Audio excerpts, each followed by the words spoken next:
بہترین گھر میں رکھا، بہترین خاندان میں مجھے رکھا۔ بھلا یہ کہیں کافر و مشرکوں کا حال ہو سکتا ہے؟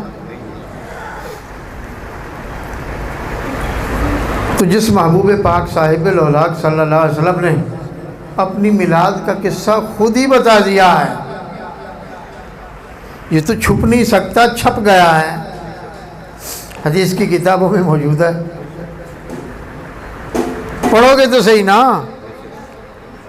مسجد میں پڑھو، حجرے میں پڑھو، مدرسے میں پڑھو، درسگاہ میں پڑھو، کسی اور جگہ پر پڑھو، وہ خاص مقام بنا دیا گیا ہو کہ وہاں جا کر پڑھو۔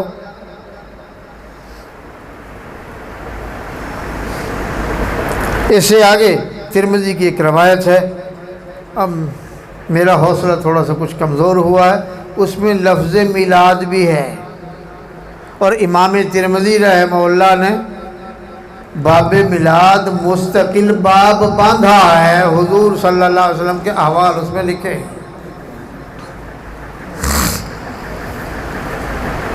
کیوں نہیں کہتے؟ میرا مسلک جاتا رہے گا، حدیث جائے گی، نبی جائے گا کہ نہیں؟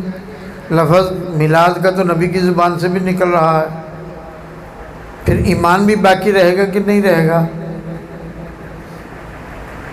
کبھی یہ بھی فکر کی ہے کہ ایمان باقی رہے؟ کوئی جاتا چلا جائے، کوئی بات نہیں، پھر کیا ہوگا؟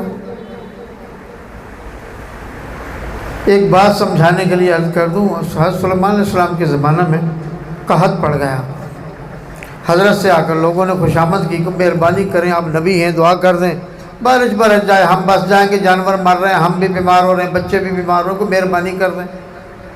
حضرت نے فرمایا بہت اچھا، چلو آؤ چلیں، صحرا کی طرف لے چلے، ایک دم کچھ کھڑے ہوئے، پھر ایک دم واپس ہو گئے، دعا نہیں فرمائی۔ لوگ تو دھاڑے مارنے لگے، چیخو پکار کرنے لگے۔ امام راضی نے لکھا ہے، تفسیر کبیر میں ہے، سورہ نمل میں، لوگ تو چیخو پکار کرنے لگے، حضرت آپ تو دعا کے لیے آئے تھے، ایک دم سے آپ واپس بھی جا رہے ہیں، کیوں؟ یہ کیا بات ہوئی؟ تو دعا تو ہمارے لیے کر دیں۔ ڈر گئے کہیں اللہ کا حکم نہ آ گیا اور نبی کو چل واپس، بارش کی بات ہی نہ کرنا۔ آپ نے فرمایا کوئی ایسی بات نہیں، اللہ کا حکم نہیں آیا۔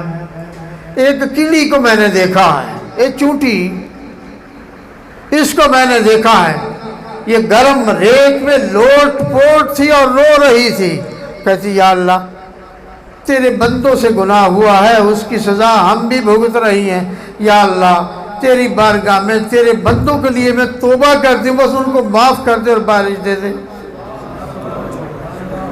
کیڑی، چونٹی، نہایت چھوٹی۔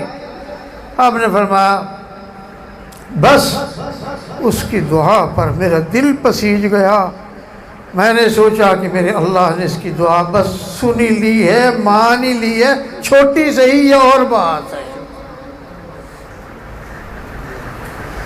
میاں فرقوں نے نہیں رہنا، رہنے کی صرف ایک چیز، اس کو ایمان کہتے ہیں، اسی نے ساتھ جانا ہے۔ کوئی طبقہ، کوئی فرقہ، کوئی جماعت قبر کا ساتھی نہیں ہے۔ قبر میں تمہارے سوال، منکر نکیر کو سوالات کے جوابات دینے کے لیے آپ کے پاس وہاں جائے، ایسا نہیں ہے۔ میدان محشر میں آپ کی جان چھڑانے کو جائے، پل صراط سے گزرتے ہوئے آپ کے لیے موٹر سائیکل لے جائیں یا گاڑی لے جائیں یا کوئی پجارو لے آئیں کہ آپ کو بٹھا کر اس پہ لے جائیں یا ریل گاڑی میں بٹھا کر۔ اللہ، رسول، اہل بیت، اصحابہ، اولیاء، جو اہل علم ہیں ان کے ساتھ ربط مضبوط رکھو، یہ ربط آپ کو بخیر انجام کر دے گا۔ سبحان ربک رب العزت عما یصفون وسلام علی المرسلین والحمد للہ رب العالمین۔